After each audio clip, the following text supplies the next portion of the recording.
A new report has revealed that Democrats have relocated over 60,000 migrants from their so-called sanctuary cities, despite previously criticizing states like Texas for mistreating illegal immigrants by transporting them to these cities.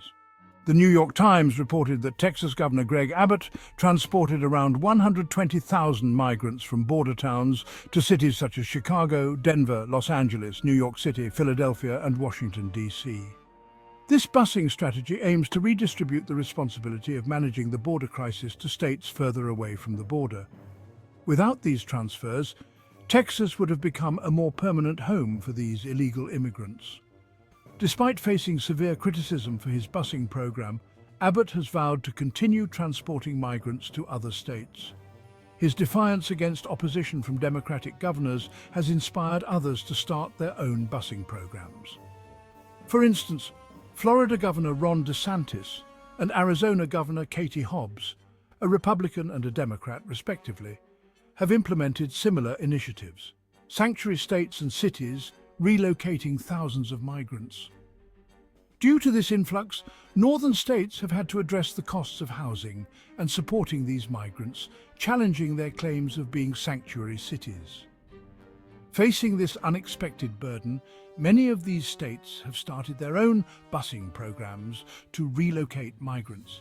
For example, New York has paid to send over 35,000 migrants to Florida, Illinois, and even back to Texas. Denver has purchased tickets to transport migrants to other states, including California, Utah, Florida, and Texas as well. About 1,400 migrants in Denver accepted the offer to return to Texas.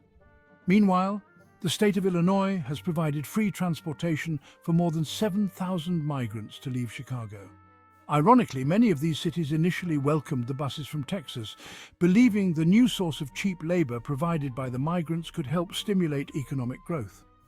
However, the rapid arrival of these migrants, many of whom are asylum seekers unable to obtain work permits for the first 6 months, proved too much for these places to handle.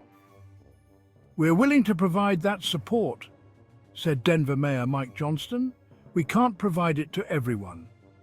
According to the New York Times analysis, Denver had the highest portion of arriving migrant buses from Texas. Initially, the city offered several weeks of free shelter to newly arrived migrants. However, the number of migrants arriving in the city quickly outpaced Denver's ability to shelter them. The number of people staying in shelters grew to over 10 times their average level before the initial migrant surge, reaching nearly 5,000 in January. The city had to reduce its free shelter program to just 72 hours of free housing, and the city government began advising incoming migrants to continue on to somewhere else. Today, a sign in Spanish stands outside the city's main migrant intake center that says, "There is no shelter in Denver."